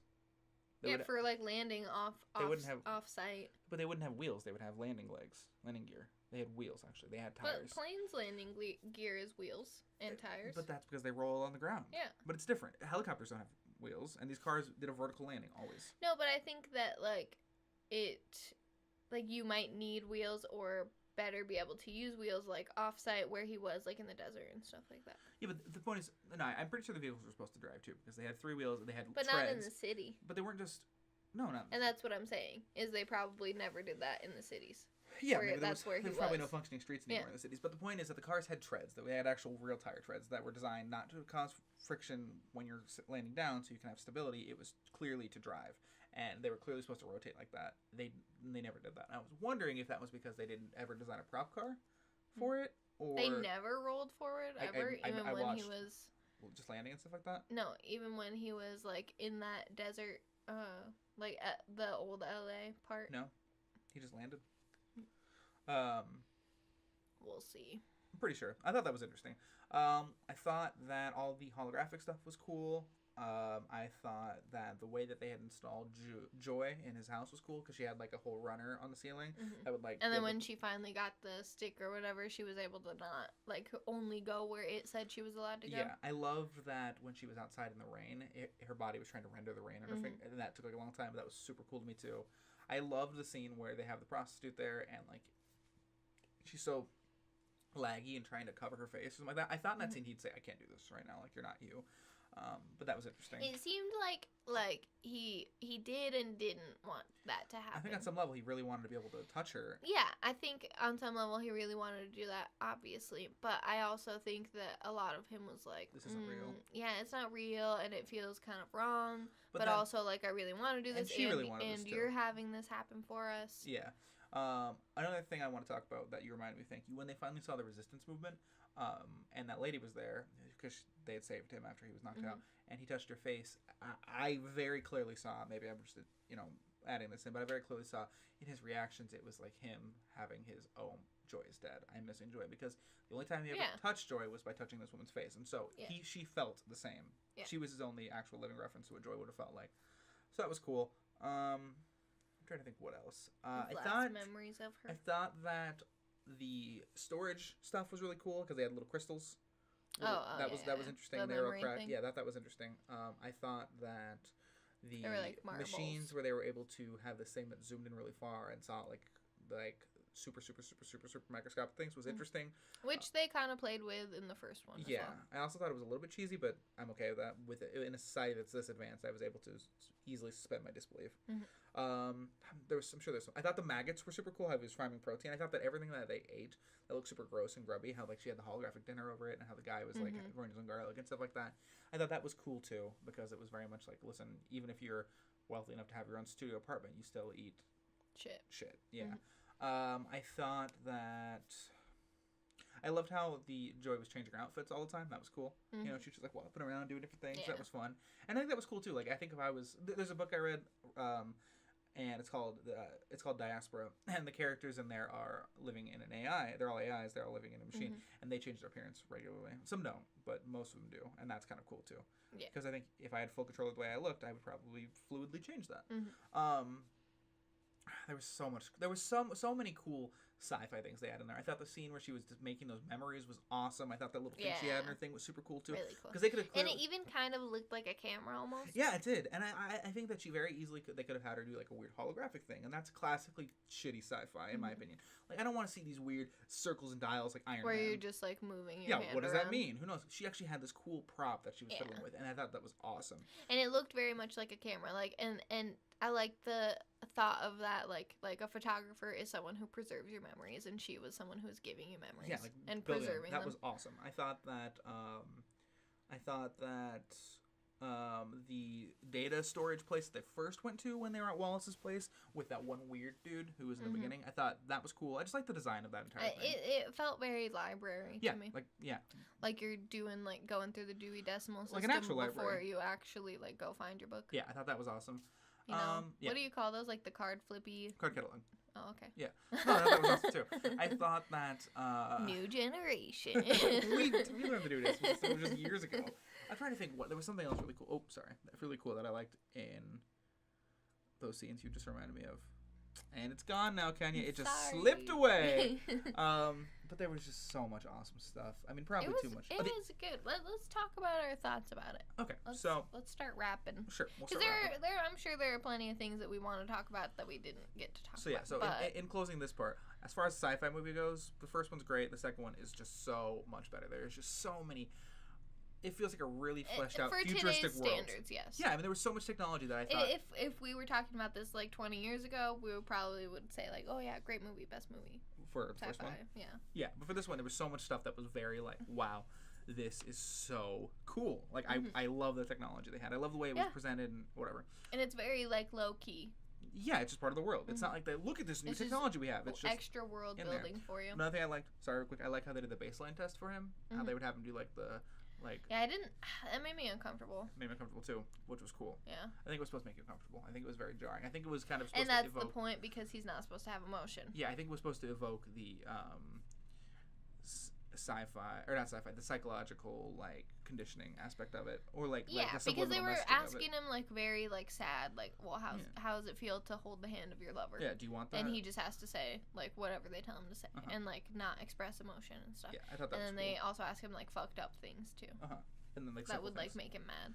Yeah, like the whole turtle on a back thing, whatever. I thought that was cool.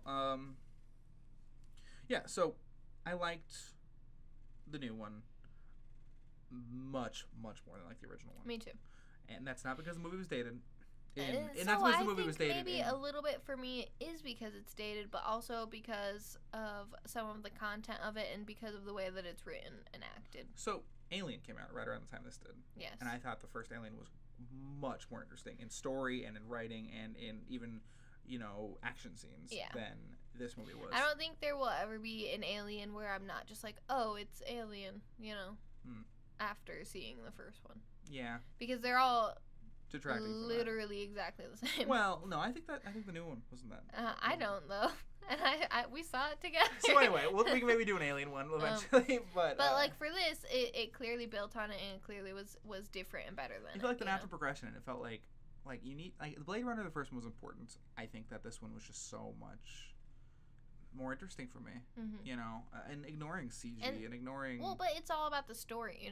Like the first movie it felt like it didn't really have an entire story. It felt like you weren't. It felt like you. Yeah, it felt you like weren't it was seeing like a the whole story. half thought. Half-finished thought of a story. Or at least you were only hearing part of the conversation. Like, you were like, blah, blah, and then, like, what do they say? I only got a couple words there. Yeah. Whereas in this movie, there was very much, like, the solid beginning, it was very solid fleshed ending, out. Without having it feel like it wasn't part of a bigger world, because it was. Yeah. And like you said. And it was a great continuation of that, too. Yeah, absolutely. It felt very Blade Runner. Yeah. So, first things first, I guess, I recommend seeing this movie wholeheartedly. And I recommend seeing it with the first movie too. Yeah, so as much as I would say skip the first movie just because I didn't love it that much, could go without it. I do think that it does provide some important context. Yeah, it really sets you up for the second movie. Do I think you absolutely have to see the first movie before? No. No, the second one's standalone. It can be standalone, but there are several things that you will miss because they reference it. Yeah, and I think seeing the first movie and then seeing all the scenes where they would like play back Rachel and Deckard's dialogue, that was cool. Like you might not get that if you didn't. But not only that was a cool feeling as a viewer. You and I were like, oh, that's crazy, because it didn't very much feel like they were saying. And like hey, we first knew movie? a lot of stuff before they blatantly said, "Oh, this," and that was, and it didn't detract from the movie. It wasn't no. like, we got spoiled or something like that. No, it was just like, oh, that's where. I felt like I was in on a secret, basically. Yeah. But didn't also feel like they were saying, "Hey, remember this callback to the first movie?" Yeah. It was very much like, "Oh." And that's this what is I was part of that story. basically trying to say with the whole Harrison Ford thing. I totally blanked on his name. Just that it wasn't like a, hey, look, Harrison Ford's here. No, all the things they talked about with the original movie felt. Yeah, everything fits important. very well. Yeah, definitely.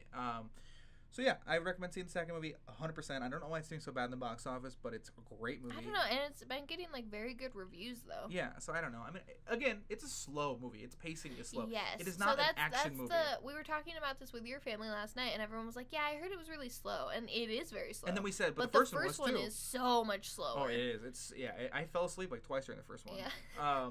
I did. I mean, it was the middle of the day. We were watching. We were on the couch, in dark room, whatever. But it just it's slow, but that's the world, you know. Again, it gives you more time, and I even think this in the first one, it just gives you more time to really have everything sink in and to really take in the whole world. Yeah, and again, it's very it is like a kind of noir detective thing, and so that's the pacing that it is slow, but it's much less slow than the first one. The first one is only 1 hour 57 minutes, guys. It feels much longer. It feels much longer than that, but by like movie standards, that's a short movie. Well, 1 hour 57 minutes. That's an average movie. I don't know. I picture most movies being like 2.5 at least.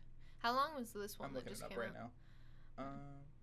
Okay, well, I recommend seeing this. I do think you should probably see the first one, like I said before. 2 hours and 43 minutes. So the new one is 2 hours and it didn't feel that long. Again, it was one of those movies that was very long, but it felt Every scene was important. An hour into the movie is when I realized we didn't turn our phones off. They didn't go off or anything, but I realized we didn't turn them off, so I had Elliott quickly turn them off, and I noticed that we were an hour in. I was like, what? I feel like so much has happened. I thought we were about to wrap up. It's a dense movie, but, so one thing I like, and I heard about this movie, I'm not 100% sure if this is true, but I'm pretty sure it is, that the theatrical cut is the director's cut. They did not cut any more off. And I think that is awesome because I think that means the studio heads gave enough faith to the product that they had to say, here, listen, here's a 2-hour and 43-minute movie. That's a long fucking movie. And it's okay. Yeah. And I thought that was, and it was great. Especially for it being like a kind of slower movie. Yeah, and there was not one scene where I was like, okay, wrap it up. Okay, move on. And a lot of scenes were quiet. And that's not to say that other people won't feel like that. Like, I'm sure, like, your family, if they would go see it, would think that, people. like the AI part would be like, okay, wrap it up. Yeah, I get it. I get the point. Yeah. And in a lot of ways, sure, you get the point, but it's all about character, fleshing out their interactions and stuff like that. Yeah, it is. 100%. So, yeah, no wasted time. 2 hours and 40 minutes. Pretty hard to pull that off. Great. Again, it's a sci-fi movie. It is not an action movie. It's a science fiction movie, which means that you're going in there. There isn't a lot of action. No, there's a good amount of action, but it's not. But that is not the main focus. No. The main focus is even during the scenes where they're having crazy fight scenes.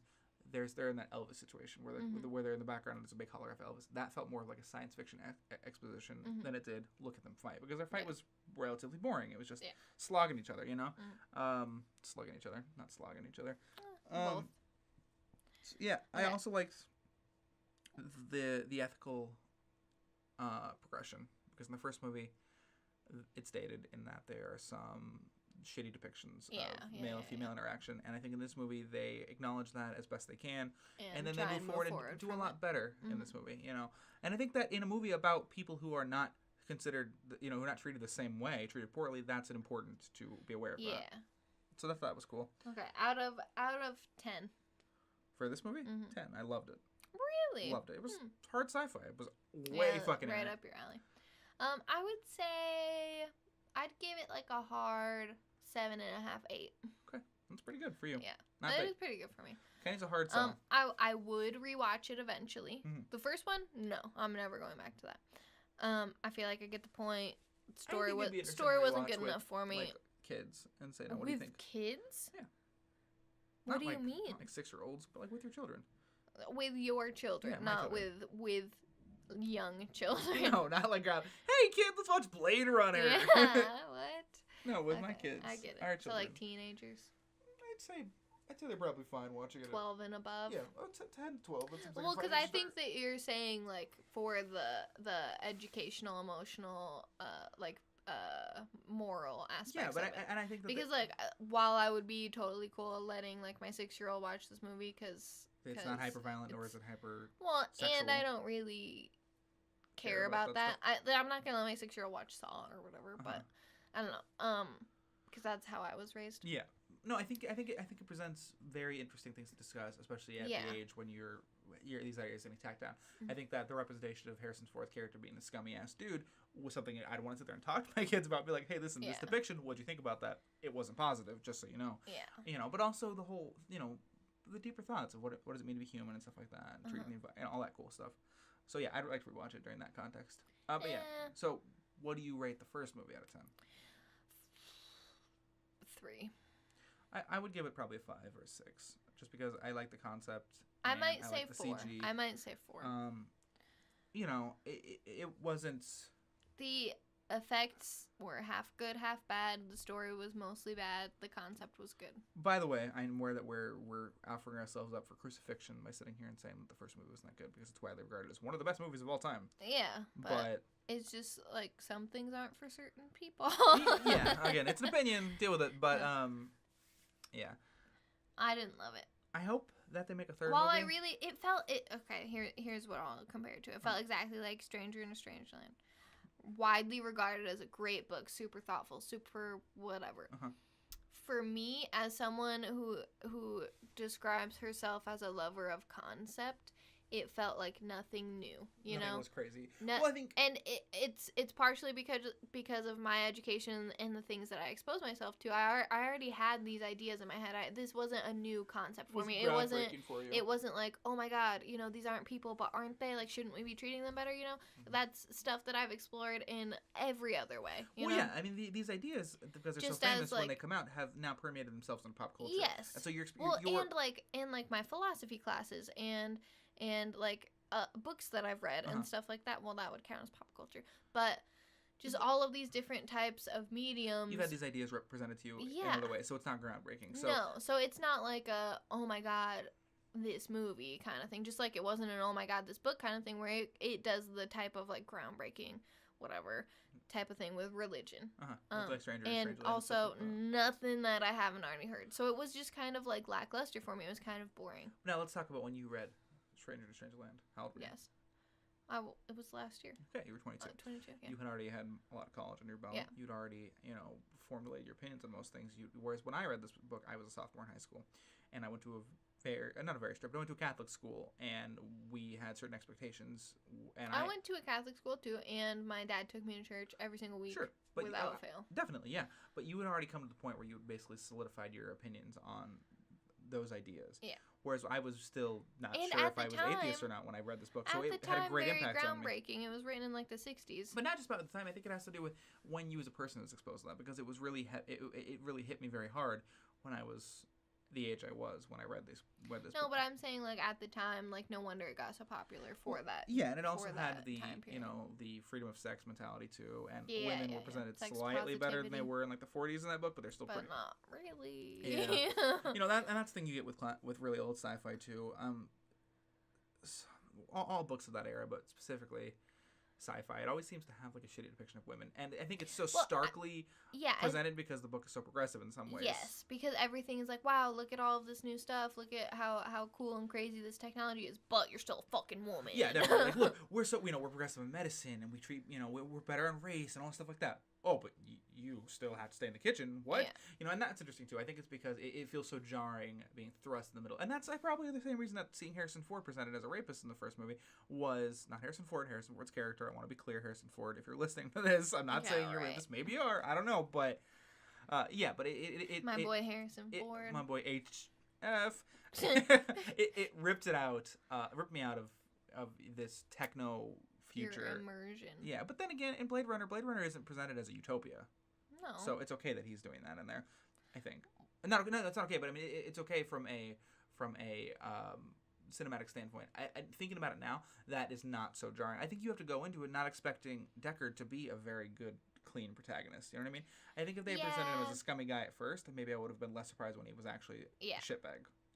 Because it fits in that world. They do this like wishy-washy, like, oh, he's good, oh, he's the best, oh, he's not that good, important, oh, he's not even that. Yeah. I don't know. So I think in rewatching it, that scene wouldn't have come as much of a surprise to me. But again, they had him as a good guy at first, and they never had him being anything else up until that point. Yeah. So I don't know. Came out of left field kind of for me, which is why it felt so jarring.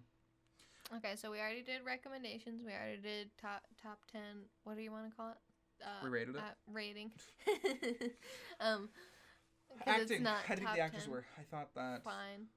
In the first movie or second movie? They were good. I don't know. I just kind of was trying to wrap it up, and now you're prolonging it. Well, we're talking about what we already talked about. I want to talk about something else. Yeah, but I was gonna do like a final. Okay, now what do you think about this? Well, I'm not but quite there yet. Like so I thought that the an hour and a half in. Doesn't matter how long it is. It's a podcast. I thought that for me, Gosling's kind of wet towel sometimes. Sometimes. I like him a lot. I really do. Well, I think he was supposed to be just kind of like a... He plays it a little too well. It feels like that's a default. Like, he's normally just like, I'm hanging out, I'm being myself. Now I'm being crazy and emotional, but that feels like a step out of his normal character. So I don't know. I haven't seen that many Ryan Gosling movies. Yeah. We saw La La Land recently, and that was probably the last one I saw before this. Yeah, he does seem very similar in that movie to right now. Like but it's just kind of like the same kind of thing. He's just kind of depressed, kind of going through life. And it seems he has the perfect face and acting style to say that there's a huge wealth of emotion inside me right now, and I'm just expressing not telling you that. Yeah, so that's fine, and that's great for me. I thought a replicant. There wasn't anyone in this movie that I thought, oh, that could have been better. Yeah, Like, I thought all the acting was very good. In the first movie, it was kind of weird. But again, it's that 70s, 80s feel. Yeah. You know, there's just weird shit everywhere. Yeah. I mean, fucking Rutger Hauer's character starts howling halfway through the end thing, and just howl. I know. Again, I liked his character, and I liked that whole scene from his perspective. Yeah, I thought everybody was really good. Now you want to wrap up, or you got more to say? I think that's everything. Oh, music. Oh, okay. There was something that they had mentioned, because the original music was done with, it was very synth heavy, and it was very whatever instrument it is. And I know that you didn't like the music in either movie very much, especially in the second movie, because it felt noise to you. Oh, yes, I was talking about that. I kind of forgot that I was saying that. No, it was especially in the first movie, was very just like, all of the background noise was just like cranky machine noise, and I hated that. I don't know. It felt weird to me, and I'm sure that if I had rewatched it, I could draw more conclusions from it, but just upon a first watch for both movies, it was just kind of weird, and they kind of continued that in the second one, and then they also just did a lot of like random loud noises. Like, you're talking about how much you loved this Elvis scene. I did not, because I was like, oh my god, they're gonna start blaring Elvis again in like 2 seconds. I didn't love it because it was so. I didn't love it because it like was flowing and fun. I loved it because it fit. It felt so disheveled. Yeah. I liked it in concept. In execution, it was like, ugh. But we went to an extremely loud theater. Yeah, they were known for their audio. And so as soon loud. as we got in there, even during the previews, I was already upset because it was just like, oh my god, it was very loud. It's way too loud in here. So thinking about the theme of the music, I actually have something to say about. In the movie, in the first movie and second movie, they're both at these turning points in humanity. Everybody's kind of unsure about what's supposed to be happening, and nothing is set in stone. Everything's in flux, and the music felt unsure. Yeah. It felt like it was just the changing tides. Like you're at this, you know, climax, and the movie felt like you were on the tip of this falling over the edge. You know, that's how the music felt. I will say that I didn't notice as much music in this movie as I did in the other one. In the first one? Yeah, because the first one had the whole, like, everything was a grindy machine mentality, and then they would do, like, the smooth jazz, whatever, you know? And, like, I felt out of place. You know, that's what I'm saying. It felt out of place. But the second one I had a lot less trouble with. It was just the fact that it was loud, and that's not the movie's fault. It is the theater's fault. One more thing I want to talk about. And my fault for being cranky. What? Well, yeah, and you're not a huge music fan, so I think that you have to have certain things. The ending, the very, very last few scenes of his death. Okay. I want to talk about that. What? Like when he dies. Kay dies. No, he doesn't. When he's laying there, still stops breathing on the snowy dead? Yes, he's dead. What? You didn't know that, guys? I'm looking at Kenya, and she looks at me at first. Her first reaction is, that didn't happen. Like, confusion, and then defiance, and then nothing, and then realization hits her. I'm staring at her eyes, and she's just like, "What? He's dead." I kind of forgot about that because I was kind of picturing it just being he drops off Harrison Ford sees his daughter, whatever. That's the last you see of them, and then he's just like sitting there waiting. But he opens his shirt, he looks at the blood, it's frozen on him. Yeah. Okay. And you know what else I noticed in this part? He stops breathing. Well, no, he's like doing the snow thing, like she was with the rain, like putting his hand out, waiting for it to happen, and a lot of it goes through his hand. Like between his fingers and stuff? No, like it phases through his hand. Does it? And then they go into her. That's how they cut to the daughter. They go into her doing it, and she's in like a little snowstorm, and it's going through her hand, and she's like. So do you think that was kind of like them trading because like he, you know, showing that it couldn't actually touch his hand was like him losing connection with the world. He was dying, whereas it goes to her, and she's about to go out in the world and be able to actually experience that for real. Yeah, maybe. You're right. Okay, so I did think about him dying when it was happening. I just kind of completely blocked that out of my head. Yeah, he's definitely dead. So that's why. Well, now kind of some of what I said earlier was void because I was like, well, now he has hope. You know, the revolution's coming. Oh, I thought you meant the world has hope, not him. Not Kay. Kay's done. Dead? But that's the thing. Kay, that was his hero's journey. He you know. So sad.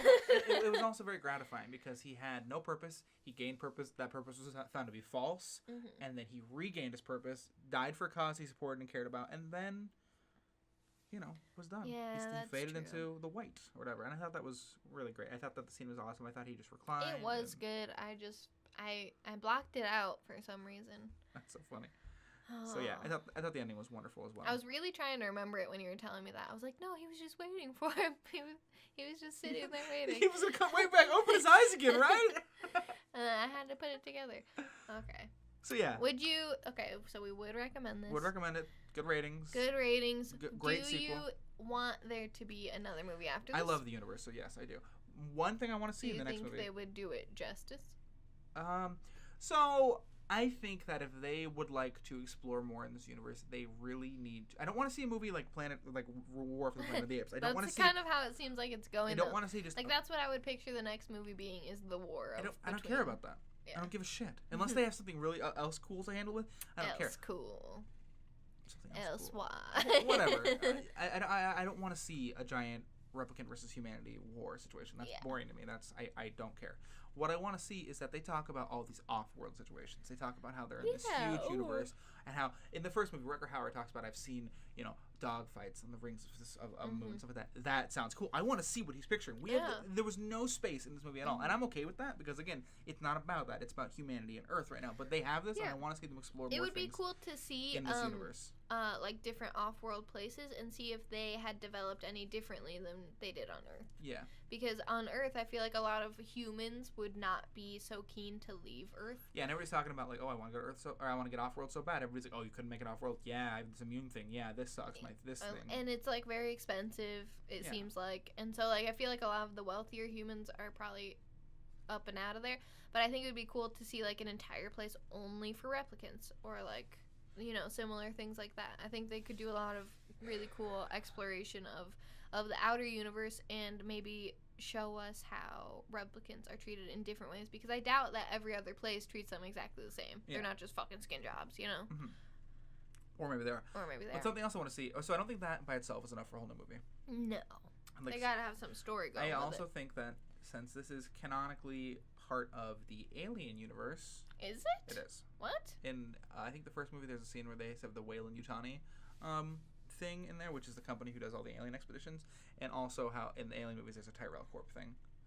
Now here's something I want to talk about. So Alien comes to Earth, eats all the humans, doesn't have a taste for replicants though. Or something like that. So what I'm saying is that Alien, it's more of like a kind of like a wink and a nod, but the first Alien and the first Blade Runner are both Ridley Scott movies, so of course they're shared. In Alien, there are not replicants; there's androids. What's the deal with that? And maybe that's why people have this kind of mix-up between them. What do you mean? Like everyone's talking about how they're robots, not just clones. So I don't know if that's the reason why, but yeah, I like. No, but it could contribute to it without people really noticing. Too, I'd like to see replicants treat, androids a certain way. Are androids any less human than replicants are? Oh, well, this and that. Or is that like even further in the future where they decide, okay, fuck clones, let's do. Well, I think it is. I think it's in like multiple hundreds, like 2400 for the Alien movies. So maybe that's like it. So maybe 30. Maybe the next movie, the war will happen. And they'll destroy all replicants. Or maybe replicants are part of society. And then they create androids. Or maybe, they just create androids. So the thing you see, the thing about all the Alien movies, most Alien movies, is that these people are in, very far away from Earth places. So it's very believable that they are not connected with what's happening on Earth and stuff like that. But I would like to see more of that. I'd like to see them interact with a different alien race. I think having a completely different intelligence in there would be the next logical step. Alien? No, the alien, they're just animal. They're just a force of nature. That's not as interesting to me. I don't want to see eat all the people. Yeah, that's what they are. The aliens are just forces of nature. I'd like to see maybe something to do with the engineers from the alien movies because they're kind of like humans, but they're basically just like god humans. That's pretty boring. Yeah. I'd like to see a truly unique intelligence or something like that. That would be cool. Yeah. But again, I think that they've done everything they need to do in this universe. And I don't know if I need to see more. I want to see more of the world, but I don't think I need to see more of Blade Runner itself. So anyway, that's how I feel. I mostly agree with you. Yeah. I like the open-endedness, but I also like the open-endedness of the first one, so I could take or leave another movie. Yeah, and again, I would want it to be done right, and I felt like this was done right as a sequel. And I also don't think that open-endedness and more story to tell means that you should tell more story, and you do need a sequel. I think that a lot of times it's important to say, here, this leaves you more to think about, and leaves you to wonder about the world, but that's what we're ending this product. You do not need to always have the continuation of the story and closing, Yeah. I think that some movies have really good climax and stuff like that, like Lord of the Rings has. They at the end they finally do the deal, and then there's a little bit more after that, and maybe I want to see that. But then again, they don't ever talk about it, and they don't need to talk about it. I don't know what happens with this character. This character's story for me as a viewer is done. Yeah. and that's good. That's important. Yeah. So anyway, I think we're done. That's it for today. Blade Runner, great movie. Check it out. Yeah. If you want to see more of us, we have a bunch more podcasts. We keep them on YouTube and SoundCloud for now. 1 week. 1 week. We do each movies Saturday. so far. Not at a specific time, but we're working on it. But Saturdays. But Saturday. And we got a lot of Let's Play goodness. And yeah, we're on YouTube under the same name, DorkDate. We're probably watching this here. Or not. Maybe on SoundCloud. Well, maybe on SoundCloud. We, Kenya periodically streams on Twitch, so maybe check us out. out there. Yeah, I was doing it regularly, but then our computer wouldn't do good with the games I wanted to play. Anyway, check us out. Let us know if you guys have anything you want us to look at. Check us. Like, comment, subscribe. Comment, tell us what you think. Tell us what you don't like, what you like. Tell us how wrong we are. Tell us how wrong we are. Tell us how wrong Elliott is, really.